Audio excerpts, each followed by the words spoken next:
नमस्कार, आप देख रहे हैं, सुन रहे हैं आपका अपना ही चैनल। चलो आज कुछ नया सुनते हैं एक नए अंदाज में अपने हम सफर के बोले तो शंकर के साथ। यदि वीडियो पसंद आए तो दबाएं लाइक बटन, ना पसंद आए तो दबाएं डिसलाइक।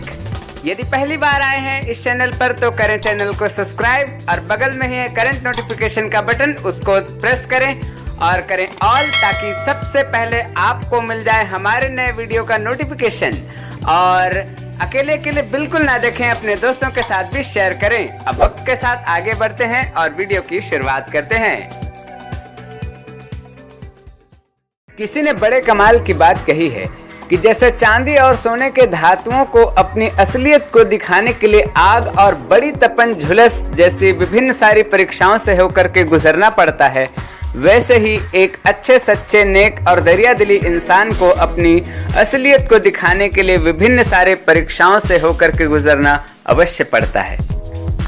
विश्वास, क्या आप इस नाम से परिचित हैं? नहीं तो आइए कराते हैं विश्वास के मूल पिता कहलाए जाने वाले अब्राहम से, जो परमेश्वर के रास्ते में हमेशा चलते, ना तो उससे दाहिने और ना उससे बाएं मुड़ते। परमेश्वर ने एक दिन अब्राहम की परीक्षा लेने के लिए उससे कहा, हे अब्राहम, क्या तू मुझसे प्रेम करता है? अब्राहम ने कहा, हाँ प्रभु, मैं तुझसे दिलो जान से प्रेम करता हूँ।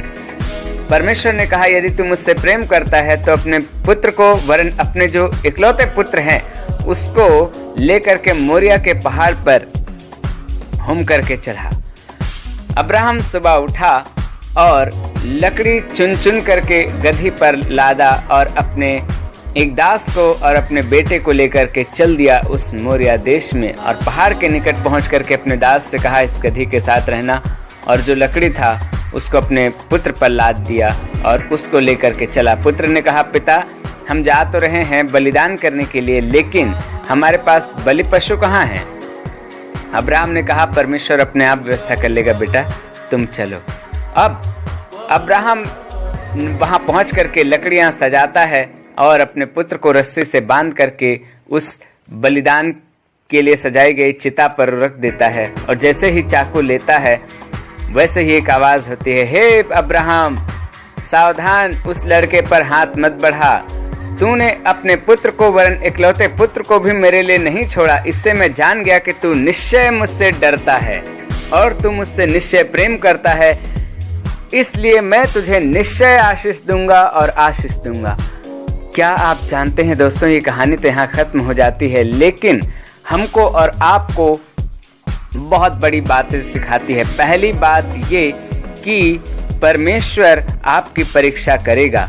यदि आप एक नेक और एक अच्छे इंसान बनना चाहते हैं, अगर आप परमेश्वर के रास्ते में चलना चाहते हैं, यदि आप कृपा और भलाई करना चाहते हैं, तो ये 7 परीक्षाएं आपके जीवन में अवश्य होंगी। पहला प्रेम का, दूसरा धीरज का, तीसरा मेल का और नम्रता का, और संयम और भय का। जी हाँ दोस्तों, ये 7 परीक्षाएं जो है हमारे जीवन में होंगी। यदि आपकी परीक्षा नहीं हुई तो आप एक सच्चे और नेक इंसान नहीं हैं, क्योंकि हर इंसान के जीवन में परीक्षाएं आती हैं और ये परीक्षाएं ही हमको पूर्ण करती हैं कि हम कितने सफल हैं, हम कितने पढ़ाई किए हैं। जब एक अंक से आप पास नहीं हो सकते तो एक गलती से आप जो स्वर्ग के राज्य की परीक्षा है या एक सच्चे और नेक इंसान की जो परीक्षा है, उसमें आप कैसे पास करेंगे? अब्राहम गलती से वहां कुड़कुड़ाता तो उसे आशीष नहीं मिलती।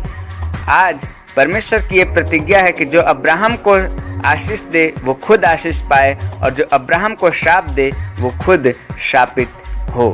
जी हाँ दोस्तों, आप इसको पूरी डिटेल से पढ़ सकते हैं अब्राहम की आशीष के बारे में बाइबल उत्पत्ति 12 अध्याय और 1 और 2 वचन में। और इस घटना को आप डिटेल से पढ़ना चाहते हैं तो उत्पत्ति 22 अध्याय 23 अध्याय जो कि बाइबल में है, आप इसको पढ़ सकते हैं। परमेश्वर आप सबों को आशीष दे आज की कहानी के द्वारा। प्रभु आप सबों को आशीष दे। आज की घटना हम सबों के जीवन में एक मोड़ होने पाए। यदि आप एक सच्चे और नेक इंसान होते हैं तो हर परीक्षा में पास कीजिए और कर दिखाओ कुछ ऐसा कि दुनिया करना चाहे आपके जैसा।